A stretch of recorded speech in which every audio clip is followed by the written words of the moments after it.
ওকে দেন, তো এখন আমরা শুরু করি চ্যাপ্টার 10 এন্ড 11 এর যে এক্সারসাইজ কোশ্চেন গুলি তোমাদের হোমওয়ার্ক এই উইকের জন্য। তো তাহলে এই কোশ্চেন গুলো আমরা ফার্স্টে সলভ করে নেই। এগুলি তোমরা স্ট্যান্ডার্ড 8 এ অলরেডি একবার করছো, সো অনেকজনেরই তোমাদের পারার কথা। স্টিল আমি কোশ্চেন গুলো প্রত্যেকটা ওয়ান বাই ওয়ান ডিসকাস করতেছি, যেগুলা লিখে করতে হবে আর যেগুলার মনে করো যে কি ক্যালকুলেশন টাইপের কোশ্চেন, ওগুলো আমি করে দিব। ঠিক আছে, so let's see, this is chapter 10 question number 1। 1 এ এতে বলতেছে explain the difference between transverse wave and longitudinal wave. Transverse wave আর লংগিটিউডিনাল ওয়েভের মধ্যে ডিফারেন্স কি? ওয়ালাইকুম আসসালাম মুতাসিম। ট্রান্সভার্স ওয়েভ আর লংগিটিউডিনাল ওয়েভের মধ্যে ডিফারেন্স কি? ট্রান্সভার্স ওয়েভের পার্টিকেল মোশন হলো perpendicular to the direction of wave motion, তাই না? ট্রান্সভার্স ওয়েভের পার্টিকেল মুভমেন্ট হলো perpendicular to the direction of wave motion, আর লংগিটিউডিনাল ওয়েভের ডিরেকশন অফ ওয়েভ মোশনের সাথে পার্টিকেল মোশন গুলা কি, আর পার্টিকেল অসিলেশন গুলা প্যারালেল। ওকে, তো তাহলে that is the difference between transverse wave and longitudinal wave. যে ট্রান্সভার্স ওয়েভে the direction of particle vibrations are perpendicular to the direction of wave motion, আর longitudinal wave এর জন্য হলো প্যারালেল। ওকে, তো এটা হলো আমাদের কোশ্চেন নাম্বার 1 এর এ। বি নাম্বারে কি বলতেছে? give one example of each। এটা এখনো সুন্দর মতো এ করে উঠতেছে না, এদিক দিয়ে ফ্রেঞ্চ সুন্দর মতো হয় না, এটা এই সাইডটা লাগে না দাড়ি, বুঝছো জিহাদ?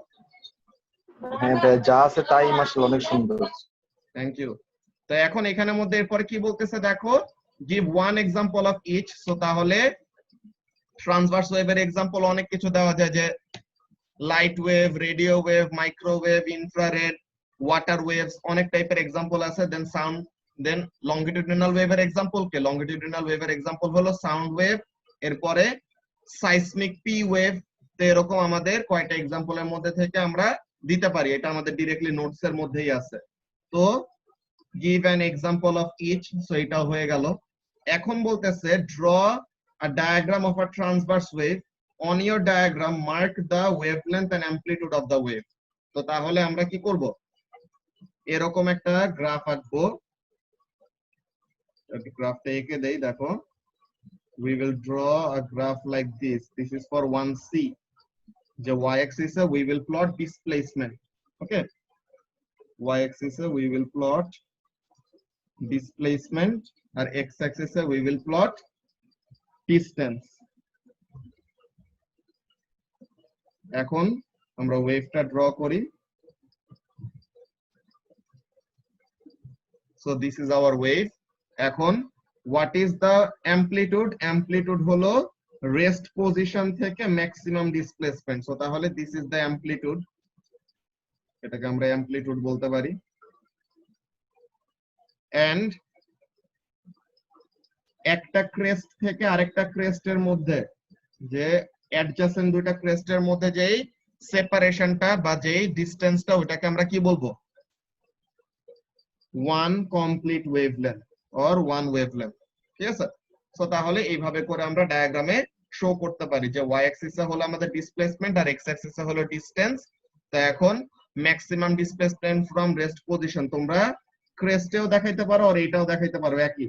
এটাও কি হবে? এটাও আরেকটা অ্যামপ্লিটিউড হবে। ওকে, আর crest to crest separation or trough to trough separation or যে কোন একটা স্পেসিফিক এরকম ওয়েভলেন্থ আমরা নিয়ে ওটাকে লেবেল করে দেব, দিস ইজ দ্য ওয়েভলেন্থ। ওকে, তো এটা ছিল আমাদের কোশ্চেন নাম্বার 1। আই হোপ এটা নিয়ে তোমাদের কারো কোনো প্রবলেম নাই। এখন কোশ্চেন নাম্বার 2 তে কি বলতেছে দেখি। কোশ্চেন নাম্বার 2 তে বলতেছে the diagram below shows the displacement of water as a wave travels through it। So তাহলে ওয়াটার স্ট্যান্ড স্টিল ছিল, দেন হঠাৎ করে একটা ওয়েভ আসছে, তো ওয়েভ এসে ওয়াটার সারফেসটাকে আর ওয়াটারের টাইমের সাথে ডিসপ্লেসমেন্টকে এমন ভাবে চেঞ্জ করছে যে ওয়াই অ্যাক্সিস এর ডিসপ্লেসমেন্ট আর এক্স অ্যাক্সিস এর টাইম দেওয়া। এখন বলতেছে ফ্রম দ্য ডায়াগ্রাম ক্যালকুলেট, এ নাম্বারে বলতেছে the period of the wave. Period মানে কি? Time period basically. ওকে, তো তাহলে টাইম পিরিয়ড মানে কি? টাইম পিরিয়ডের ডেফিনেশন আমরা কি জানি অনামিকা? একটা কমপ্লিট ওয়েভের যে time time taken for one complete wave, তাই না? সো ওই জিনিসটা। তো এখন তাহলে এই যে একটা ক্রেস্ট থেকে আরেকটা ক্রেস্ট পর্যন্ত তো আমাদের ওয়ান কমপ্লিট ওয়েভ। তো তাহলে এইখানে এই ক্রেস্টের এখানে টাইমটা কত 0.1, এই ক্রেস্টের এখানে টাইমটা কত 0.5। সো তাদের মধ্যে টাইমের সেপারেশনটা কত হবে 0.5 minus 0.1, that is 0.4. So তাহলে the time period is what? The time period is 0.4 seconds. So this is the time period. কত 0.4 second. Very good. এখন বি নাম্বারে বলতেছে ক্যালকুলেট দ্য ফ্রিকোয়েন্সি। এখন আমাদের ফ্রিকোয়েন্সির আর টাইম পিরিয়ডের সাথে রিলেশনশিপ আমরা একটা জানি কি, frequency is equal to 1 by time period. So তাহলে ফ্রিকোয়েন্সির এই ফর্মুলা দিয়ে আমরা ফ্রিকোয়েন্সি বের করে ফেলতে পারবো। সো তাহলে 1 ডিভাইডেড বাই 0.4, তো তাহলে এটা করলে পরে কত আসবে 1 divided by 0.4 করলে পরে this will give us 2.5 hertz. তো তাহলে the frequency of the wave is 2.5 hertz and the time period is 0.4 second. এটা নিয়ে কি কারো কোনো কনফিউশন আছে? তোমাদের এই উইকে No, sir. ওকে, তোমাদের এই উইকে ফ্রাইডেতে টেস্টের পর তোমাদের এই ওয়েভস এর চ্যাপ্টার ওয়াইজ কোশ্চেন পেপারের এক্সট্রাক্ট আমি গুগল ক্লাসরুমে প্লাস ফেসবুকের গ্রুপে ওখানে মধ্যে দিয়ে দিব, যে যেখান থেকে কমফোর্টেবল ফিল করো ওখানে থেকে পিডিএফটা ইউজ করবা, যে তোমাদের কোশ্চেন পেপারের ওয়েভস এর পার্টটা ওইটা তোমরা কোশ্চেন পেপার থেকে সলভ করবা। ওকে, সো ফ্রাইডে টেস্টের পরে ওই জিনিসটা পাবা। এখন আমরা দেখি কোশ্চেন নাম্বার 3। কোশ্চেন নাম্বার 3 তে কি বলতেছে, the speed of sound in water is approximately 1500 meter per second. So তাহলে আমাদেরকে স্পিড বলে দিল, ভালো কথা। এখন বলতেছে what is the frequency of a sound wave with a wavelength of 1.5 meter. এগুলো একদম বাচ্চাদের মতো question. p is equal to f lambda, এটা তো আমাদের স্পিড অফ ওয়েভের ফর্মুলা। তো এখন আমাদের ফ্রিকোয়েন্সি চাইছে, frequency is equal to speed by wavelength, that is 1500 divided by 1.5. so this gives us what 1000 hertz. তো এখন এখানে আমরা ফ্রিকোয়েন্সি বের করলাম 1000 hertz. Now again using the relationship between frequency and time period, যে frequency equal to 1 by time period. তো তাহলে এখন আমরা ফ্রিকোয়েন্সি জানি, কি বের করতে হবে টাইম পিরিয়ড বের করতে হবে। so time period is equal to 1 by frequency, so 1 by 1000, so this gives us 0.001 second. so the time period of the wave will be 0.001 second. এগুলো একদম easy easy calculation. I hope এগুলো নিয়ে তোমাদের কারো কোনো প্রবলেম ফেস করতে হয় নাই। ওকে, তো দ্যাট ওয়াজ কোশ্চেন নাম্বার 3। এখন কোশ্চেন নাম্বার 4 এ কি বলতেছে আমরা দেখি। এইটা আমাদের আবার কি, এটা হলো আমাদের ডপলার ইফেক্টের সাথে রিলেটেড। ডপলার ইফেক্টের জিনিসটা মনে আছে Zoha?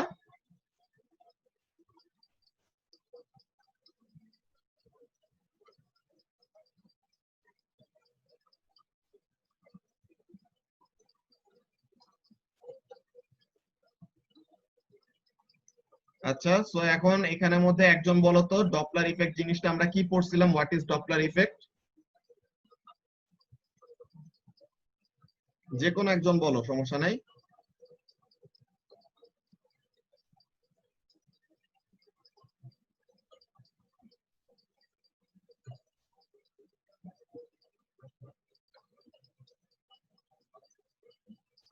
It is the apparent change in frequency and wavelength. কখন হয় এটা Mutasim? when there is a relative motion between the source and observer, তাই না? যে যখন নাকি সোর্স আর অবজারভারের মাঝখানে একটা রিলেটিভ মোশন থাকে তখন কি হবে আমাদের ফ্রিকোয়েন্সি এন্ড ওয়েভলেন্থ এর মধ্যে এরকম একটা চেঞ্জ আসবে। ভেরি গুড, শ্রাবণ এই জিনিসটা লিখে দিছো যে কি হবে, হ্যাঁ, যে কাছে আসলে আর দূরে গেলে মানে কি, যদি তাদের মধ্যে একটা রিলেটিভ মোশন থাকে তখন কি হবে ডপলার ইফেক্টটা হবে। ব্যাপারটা কি হয়, যখন নাকি দুইটা অবজেক্ট যে সোর্স এন্ড রিসিভার যখন টুয়ার্ডস ইচ আদার মুভ করে, or when the relative motion is towards each other, তখন কি হয় ফ্রিকোয়েন্সি বেড়ে যায়, ওয়েভলেন্থ কমে যায়। ওকে, তো ফ্রিকোয়েন্সি বাড়লে আর ওয়েভলেন্থ কমলে এটাকে আমরা কি বলি মুবাশিরা? রেড শিফট নাকি ব্লু শিফট? কাছে আসলে ভাইয়া red shift. Sir, red shift. কাছে আসলে ব্লু শিফট হয়। ফ্রিকোয়েন্সি কার বেশি, রেড এর নাকি ব্লু এর? Oh, blue F. ঠিক আছে, সো এখানের মধ্যে ব্লু শিফট হবে, যে কাছে আসলে পরে ব্লু শিফট আর দূরে চলে গেলে পরে রেড শিফট। ওকে, হ্যাঁ শ্রাবণ, ব্লু হয়, ঠিক আছে। তো এখন এখানের মধ্যে আমরা যে জিনিসটা দেখবো, কোশ্চেনটা পড়ি। কোশ্চেন নাম্বার 4 এ কি বলতেছে, 4 এর এতে explain why the sound produced by the horn of an approaching car seems to have a higher frequency than the one that is stationary। যে একটা গাড়ি স্টেশনারি আছে তখন সে তার হর্নটা রিং করতেছে বা হর্ন বাজাইতেছে, তখন কি হয়, তখন যেরকম আমরা একটা ফ্রিকোয়েন্সি ফিল করি বা ফ্রিকোয়েন্সির সাউন্ড পাই, একটা অ্যাপ্রোচিং গাড়ি যে আমাদের কাছে আসতেছে, এরকম একটা গাড়ির ফ্রিকোয়েন্সি আমাদের কাছে মনে হয় যে অনেক বেশি। এই জিনিসটা কেন? বিকজ এখানের মধ্যে কি হচ্ছে, the wave fronts, এই যে এখানের মধ্যে আমরা যদি এই ডায়াগ্রামটা দেখি, এই যে একটা স্টেশনারি গাড়ি, তো এই যে এইগুলা, এই যে সার্কেল গুলো, এগুলা কি, these are the wave front, তাই না? এরা হলো ওয়েভ ফ্রন্ট গুলা। তো এখন যখন নাকি সবাই স্টেশনারি আছে, যে কারো মধ্যে কোনো কি নাই, রিলেটিভ মোশন নাই, তো রিলেটিভ মোশন না থাকলে পরে what will happen, relative motion না থাকলে পরে কোনো ডপলার ইফেক্ট হবে না। ওকে, যে always the wave fronts will be equally separated. আর ওয়েভ ফ্রন্ট গুলার মধ্যে সেপারেশন থেকে আমরা কি পাই, ওয়েভ ফ্রন্ট গুলার মধ্যে সেপারেশন আমাদেরকে কি দেয়, ওয়েভলেন্থ দেয়, তাই না? তো যখন নাকি একটা গাড়ি স্টেশনারি আছে, তুমিও স্টেশনারি আছো, হ্যাঁ লামিয়ার ভালো মতো মনে আছে কেমনে করে বুঝাইছিলাম, ভেরি গুড, যেভাবে মনে রাখো মনে থাকলেই হয়েছে, বুঝছো? আচ্ছা, তো এখন এখানের মধ্যে কাজটা কি, এখানের মধ্যে কাজটা হলো এরকম যে ওয়েভ ফ্রন্ট গুলার মধ্যে সেপারেশনকে আমরা কি বলি, ওয়েভ ফ্রন্ট গুলার মধ্যে সেপারেশন গুলাকে আমরা বলি ওয়েভলেন্থ। তো এখন যখন নাকি কি করবে, এই সাইরেন বাজাইতে থাকা বা হর্ন বাজাইতে থাকা এই গাড়িটা যখন নাকি আমার কাছে আসবে, মনে করো I am this person, when the car is coming towards me, কি হইতেছে, ওয়েভ ফ্রন্ট গুলা কাছাকাছি চলে আসতেছে না, ওয়েভ ফ্রন্ট গুলার মধ্যে সেপারেশন কমে যাচ্ছে, or what we can say, the wave fronts are getting compressed or the wave fronts are getting squashed together। তো তাহলে এখানের মধ্যে আমরা কি বলবো, the wave fronts are getting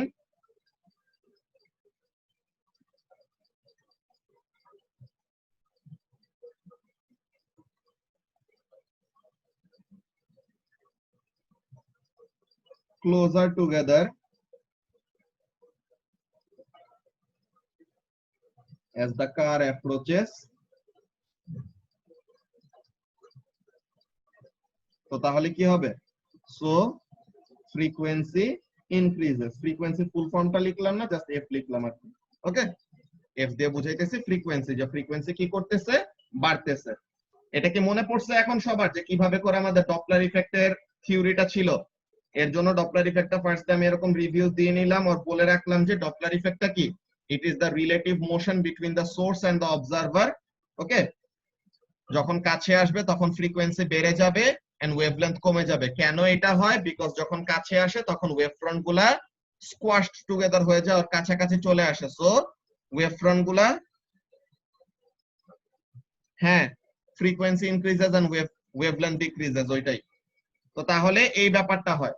and যখন নাকি দূরে চলে যাবে তখন কি ওয়েভ ফ্রন্ট গুলা ফার্দার অ্যাপার্ট চলে যাবে একজন আরেকজনের থেকে, তো দূরে গেলে দা ওয়েভলেন্থ ইজ ইনক্রিজিং, আর ওয়েভলেন্থ ইনক্রিজ করলে ফ্রিকোয়েন্সি ডিক্রিজ করবে। তো ওই জিনিসটা এখন বললো যে সেম গাড়িটা, যে if the same car approach at a much higher speed, যে আরো তাড়াতাড়ি যদি তোমার দিকে আসে, সো তখন কি হবে, how would this affect the frequency of the sound heard, যে যত তাড়াতাড়ি আমাদের কাছে আসবে তত বেশি আমাদের ফ্রিকোয়েন্সির ইনক্রিজটা হবে, যে ফ্রিকোয়েন্সিটা কি হবে, the frequency would be even larger or the frequency would increase even more, the f would increase even more। ঠিক আছে, ফ্রিকোয়েন্সি আরো বেশি ইনক্রিজ করবে। ওকে, ভেরি গুড রামিশা, ফ্রিকোয়েন্সি আরো ইনক্রিজ করবে। এরপরের কাজটা কি দেখি, সি নাম্বারে কি বলতেছে, describe the frequency of the sound heard by the observer if the car is moving away at high speed। So তাহলে মুভিং অ্যাওয়ে, এই সময় আমাদের কাছ থেকে দূরে সরে যাইতেছে, সো দূরে সরে গেলে কি হবে, দূরে সরে গেলে the wave fronts will get farther apart from one another, তো তাহলে ওয়েভলেন্থ বাড়বে, তো ওয়েভলেন্থ বাড়লে ফ্রিকোয়েন্সি কমে যাবে। So that is the answer for question number C. For C, এটা কি হবে? The frequency would decrease.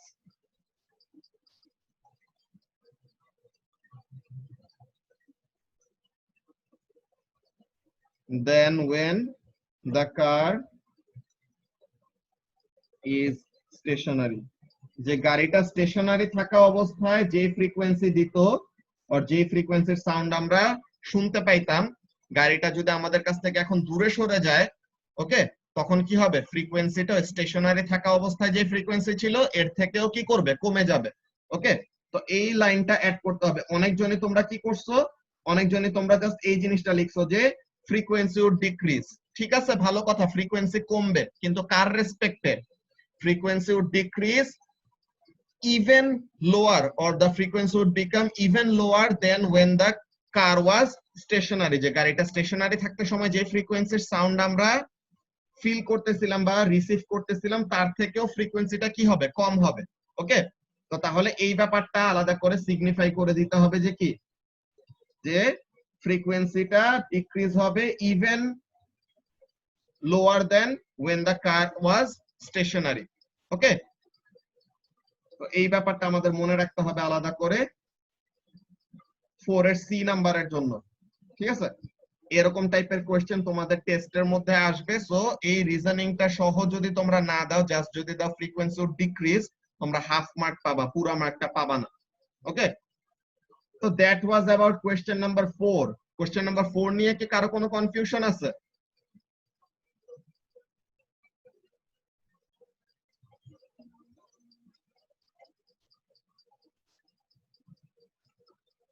আচ্ছা, তো কোশ্চেন নাম্বার 4 নিয়ে যদি কনফিউশন না থাকে, দ্যাটস ভেরি গুড। তো এখন কোশ্চেন নাম্বার 5 আমরা দেখি কি বলতেছে। Explain why this hunter should not aim the fish he can see. যে সে চোখে যেটা দেখতেছে এটা অ্যাকচুয়ালি কি না, এটা অ্যাকচুয়ালি ফিশটার রিয়েল পজিশন না। সে অ্যাকচুয়ালি কি দেখতেছে? সে একটা অ্যাপারেন্ট পজিশন দেখতেছে। why an apparent position? because এই যে সে ভাবতেছে ফিশটা এমন পজিশনে আছে, সে স্ট্রেট লাইন একটা ভিউর মধ্যে আছে, but what is actually happening? এখানে ফিশটার অ্যাকচুয়াল পজিশন হলো এটা, সরি, ফিশটার অ্যাকচুয়াল পজিশন হলো নিচে, কিন্তু ফিশের পজিশনটা কোথায়? পানির নিচে। তো ফিশটা হলো পানির নিচে আছে। So what will happen? ফিশটার থেকে যে লাইটটা আসবে, এই লাইটটা বের হইতে সময় তখন কি হবে? সে বেন্ড করবে বা রিফ্র্যাকশন হবে। রিফ্র্যাকশন হলে পরে লাইটটা কি আর স্ট্রেট লাইনে যায়? সে কি করে? অরিজিনালি লাইটটা এইদিকে আসার কথা, কিন্তু লাইটটা কি করছে? সে এখানে যে দেন বেন্ড করে আমাদের হান্টারের চোখের দিকে আসছে। সো হান্টারটা যদি এখন সে কি করে, তার এই বড়শিটা দিয়ে বা তার যেই ওয়েপনটা আছে যেটা দিয়ে মাছটা সে ধরতে চায়, ওইটা দিয়ে সে যদি কি করতে চায়, ফিশটাকে ক্যাচ করতে চায়, সে কি করবে? জাস্ট পানির মধ্যে অনেক জোরে ধাক্কা দিবে, আর কিছুই না। বুঝতে পারছো? সে ফিশের রিয়েল পজিশনটা দেখতেছে না, হোয়াট হি ইজ অ্যাকচুয়ালি হ্যাঁ, বেকার খাটনি শ্রাবণ। তো এখন এখানের মধ্যে কাজটা কি, যে সে যেই ফিশের পজিশনটা দেখতেছে that is not the real position of the fish, that is the apparent position. তো এখন এখানের জন্য আমরা ব্যাপারটা কি বলবো? কোশ্চেন নাম্বার 5 এর জন্য আমরা অ্যানসারটা বলবো এরকম যে the light coming from the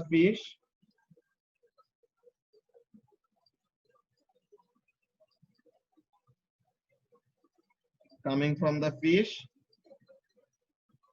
gets refracted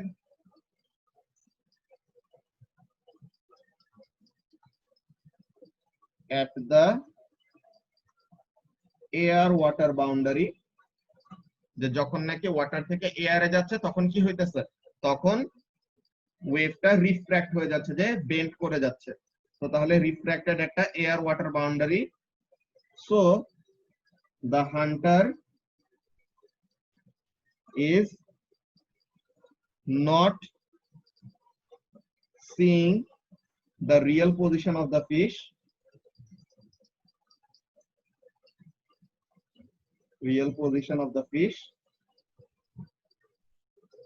but the apparent position, যে সে অ্যাকচুয়ালি রিয়েল পজিশনটা দেখতেছে না, সে অ্যাকচুয়ালি কি দেখতে পাচ্ছে, অ্যাপারেন্ট পজিশন দেখতে পাচ্ছে। তো তাহলে অ্যাপারেন্ট পজিশন দেখে সে যদি ওখানে এইম করে তো তাহলে তো কোনো লাভ হবে না। ওকে, তো তাহলে এই জিনিসটা হলো আমাদের কোশ্চেন নাম্বার 5 এর অ্যান্সার, যে কেন।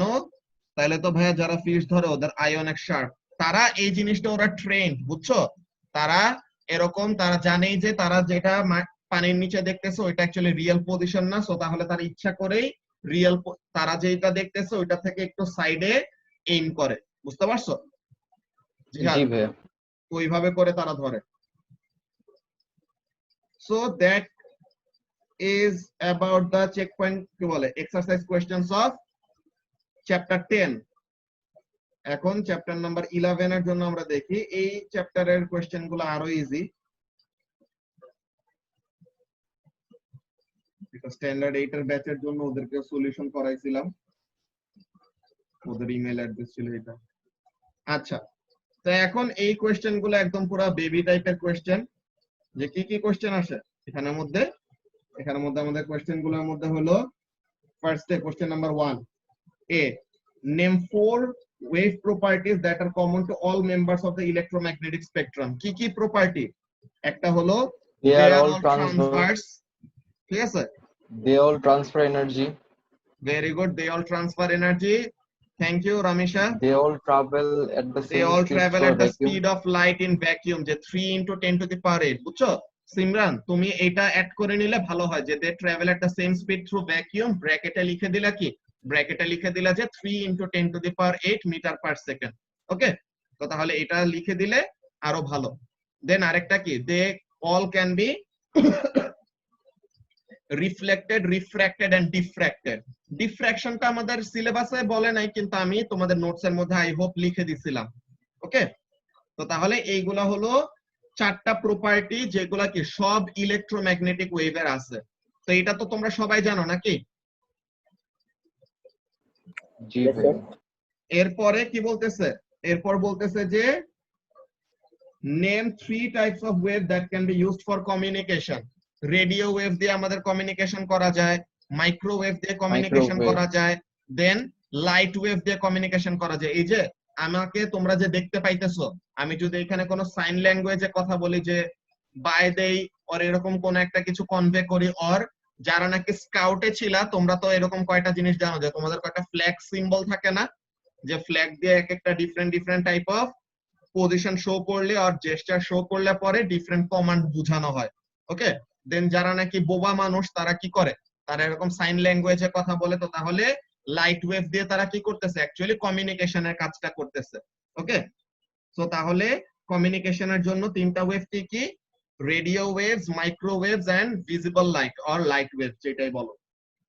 ঠিক আছে, এরপরে সি নাম্বার কোশ্চেনে কি বলতেছে, name 2 types of waves that can be used for cooking.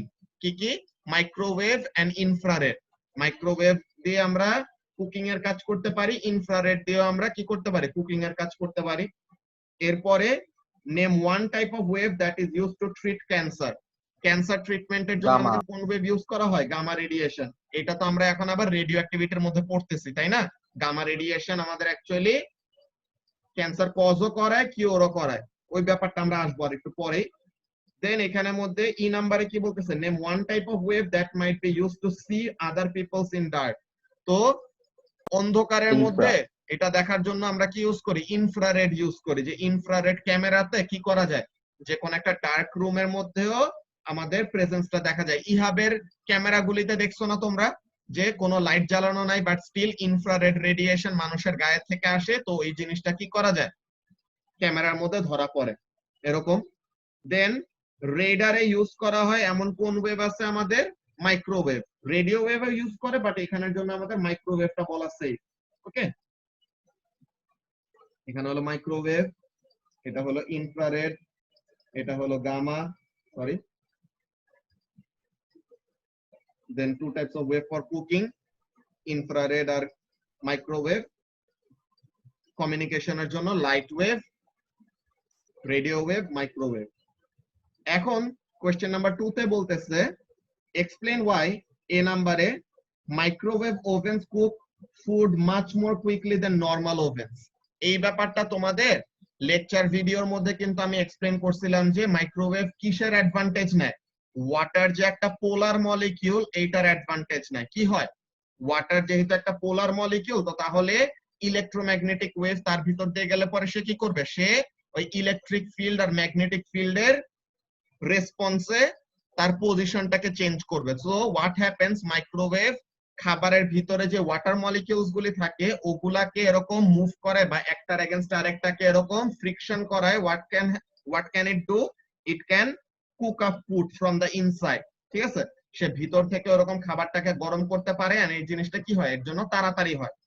এখানের জন্য তোমাদের অ্যানসার স্ক্রিপ্টের মধ্যে অ্যানসারটা, সরি, এখানের মধ্যে তোমাদের অ্যানসার শিটের মধ্যে অ্যানসারটা কি লেখা, ওই জিনিসটা আমরা দেখি যে মাইক্রোওয়েভের এটার জন্য কি বলছে।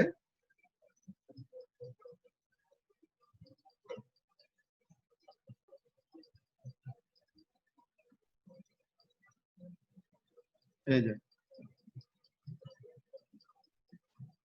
কি হইতেছে এখানে, water molecules within the food absorb the microwaves and become hot, so the food cooks throughout, not just from the outside as in the case of a normal oven। যে একটা নরমাল ওভেন শুধু বাইরে থেকে hit দেয়, কিন্তু microwave কি করতে পারে, ফুডের ভিতরে পেনিট্রেট করতে পারে এন্ড ফুডের ভিতরে থাকা ওয়াটার মলিকিউল গুলাকে গরম করে দেয়।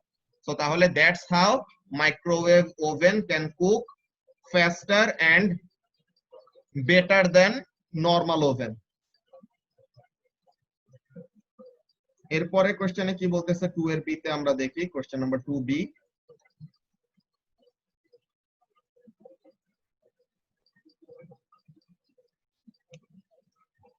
আচ্ছা, তো এখন কোশ্চেন নাম্বার 2 এর বি তে বলতেছে X rays are used to check for broken bones. যে কোনো হাড্ডি ভেঙে গেলে বা এরকম ফ্র্যাকচার হলে পরে তখন আমরা কি করি, এক্স-রে করি না? তো এক্স-রে অ্যাকচুয়ালি কি করে, মনে করো আমার হাতের এই দিকটা যদি ভেঙে যায়, হোয়াট উইল হ্যাপেন, এখানে এক্স-রে যদি আমি দেই, আমার এই বডি টিস্যু যে স্কিনটাকে এন্ড মাসেল গুলাকে পেনিট্রেট করে চলে যাবে, কিন্তু হাড্ডি যে বোনের ওখানে সে কি করতে পারবে না, পেনিট্রেট করে যাইতে পারবে না। সো তাহলে কি হয়, আমরা বোনের এরকম একটা শ্যাডো ক্রিয়েট করতে পারি। তো হাড্ডির এরকম একটা শ্যাডো ক্রিয়েট করলে পরে তখন ওখানের মধ্যে দেখা যায় যে কোনো ফ্র্যাকচার হইলে তো ওই জায়গায় এক্স-রেটা পাস হয়ে চলে যাবে। সো তখন আমরা বুঝতে পারবো যে এখানে একটা ইরেগুলারিটি আছে, তো তার মানে এখানে আমাদের ভাঙ্গা হাড্ডি আছে এরকম। তো তাহলে X ray can pass through soft body tissue but can not pass through bones. So এর জন্য কি করা যায়, এক্স-রে ইউজ করে আমাদের ভাঙ্গা হাড্ডি চেক করা যায়। দেন বলতেছে কি, it is important not to damage the ozone layer around the earth। কেন, বিকজ ওজোন লেয়ার আমাদের কিসের থেকে বাঁচায়, আলট্রাভায়োলেট রেডিয়েশন, যে আমাদের আউটার স্পেস থেকে ইউভি রেডিয়েশন যে সান আমাদেরকে দিচ্ছে, ইউভি রেডিয়েশন কি আমাদের জন্য হার্মফুল না? কেন হার্মফুল, ইউভি রেডিয়েশনের জন্য কি হয় লামিয়া?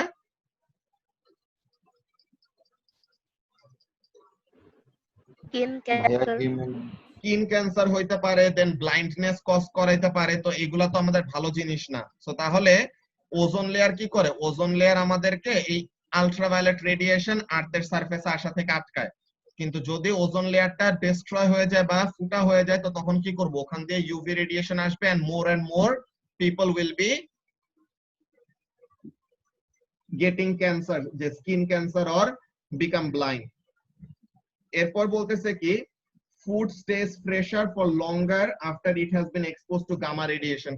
কি হয়, গামা রেডিয়েশনের এক্সপোজারে নিয়ে আসলে, গামা রেডিয়েশন তো ফুডের যে মাইক্রো অর্গানিজম গুলা, যেগুলা কি করে, the organisms that are responsible for the perishing of food, যে খাবারকে পচায় ফেলার জন্য যেসব অর্গানিজম গুলি কাজ করে, ওগুলাকে কি করে, আমরা যদি গামা রেডিয়েশন দিয়ে এরকম খাবারটাকে স্ক্যান করে নেই, যে মনে করো a crate of apple, তো এখন একটা ক্রেট অফ অ্যাপেল, ওইটাকে আমরা গামা রেডিয়েশন দিয়ে এরকম স্টেরিলাইজ করে দিলাম, আর কি করলাম, ওইটাকে স্ক্যান করে দিছে। সো হোয়াট উইল হ্যাপেন, তখন তার ভিতরে থাকে ওইসব জার্মস গুলি বা ওইসব ব্যাকটেরিয়া গুলি মরে যাবে।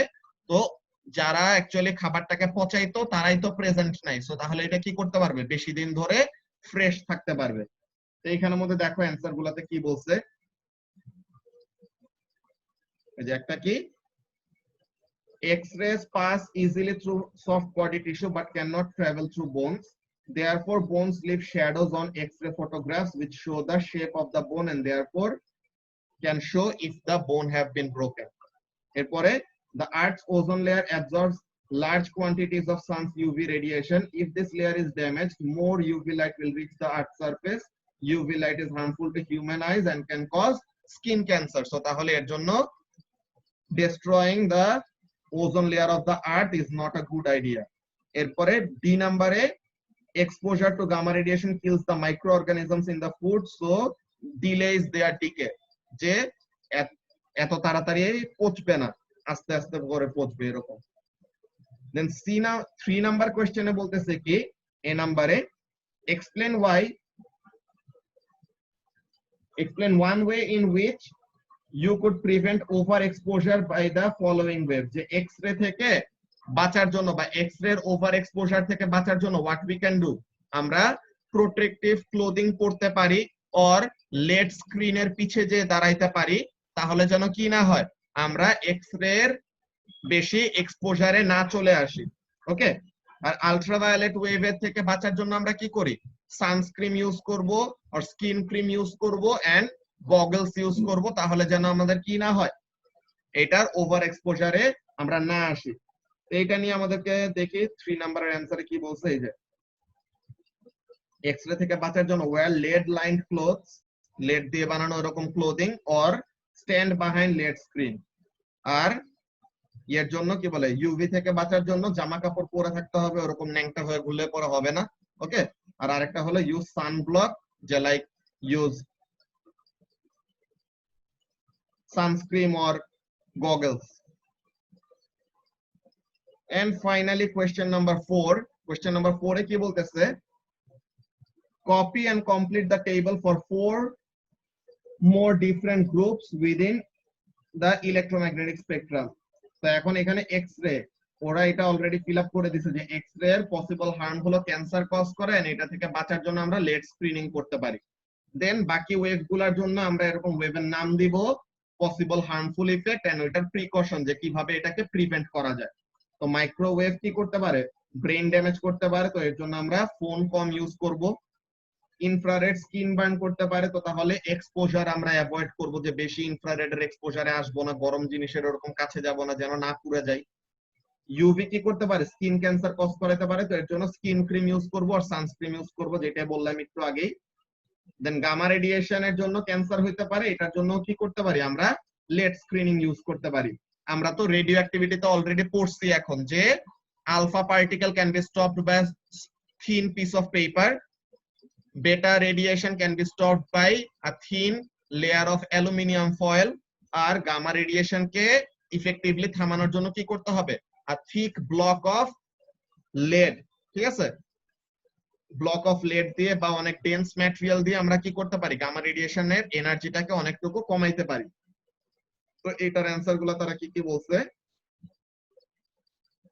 এক্স-রে এর জন্য স্কিন ক্যান্সার, ওটা তারা আবার লিখছে। দেন মাইক্রোওয়েভের জন্য ক্যান্সার হইতে পারে, এটার জন্য কি করতে বলছে, মেটাল স্ক্রিনিং করতে বলছে। ওকে, মাইক্রোওয়েভের জন্য আমরা দিছি যে কি ব্রেন ড্যামেজ হইতে পারে। হ্যাঁ, লেড কেন করতে এতদিনে বুঝা গেছে, এটাই বলছে যে আরো যত সামনের দিকে পড়তে থাকবে অ্যাস্ট্রোফিজিক্স যখন পড়বা তখন আরো দেখবা যে আমাদের অনেকগুলা কোয়েশ্চেনের ওরকম অ্যান্সার পাবা, বুঝছো লামিয়া? এর জন্যই পেশেন্স ধরে রেখে আস্তে আস্তে আস্তে আস্তে করে কনসেপ্ট গুলি বিল্ড আপ করতে হবে, দেন দেখবা সবকিছু একসাথে কানেক্টেড হয়ে যাবে। ওকে, তো তাহলে ইনফ্রারেড এর হার্মফুল ইফেক্ট কি, সে স্কিন বার্ন কজ করাইতে পারে, এটা থেকে বাঁচার জন্য কি করব, অ্যাভয়েড ওভার এক্সপোজার। আলট্রাভায়োলেট কি করতে পারে, ক্যান্সার কজ করাইতে পারে, স্কিন ড্যামেজ করতে পারে, তো এটার জন্য সানব্লক অর গ্লাসেস ইউজ করব। Okay, so that is it for, এখানে ওরা ভুলে এক্স-রে লিখছে, এটা গামা হবে। ওকে, ওরা তো এক্স-রে আগে কোশ্চেনে দিয়ে রাখছিল, তো তাহলে এটা হবে কি গামা। তো এখন মাইক্রোওয়েভের জন্য তোমরা এরকম ক্যান্সারের এটা লিখতে পারো যে এটার জন্য এরপরে মাইক্রোওয়েভ থেকে বাঁচার জন্য কি করব, মেটাল স্ক্রিনিং করব, যে মেটালের পিছে থাকবো, তো তাহলে মেটালের ভিতর দিয়ে মেটালটা কি করবে, মাইক্রোওয়েভটাকে রিফ্লেক্ট করে সরাই দিবে, সো আমাদেরকে মাইক্রোওয়েভটা হার্ম করতে পারবে না।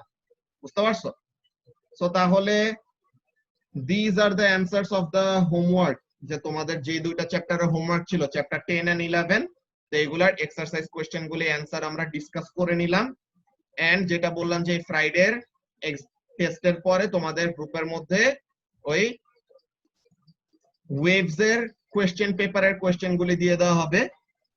হ্যাঁ, ওইটা আমি দেখতেছি শ্রাবণ। তো কোশ্চেন পেপারে কোশ্চেন গুলো ওগুলা দিয়ে দেওয়া হবে, ওগুলা যেন তোমরা সলভ করা শুরু করে দাও। ওকে, সো তাহলে আজকে আমাদের এখানের মধ্যে ক্লাস শেষ। ঠিক আছে,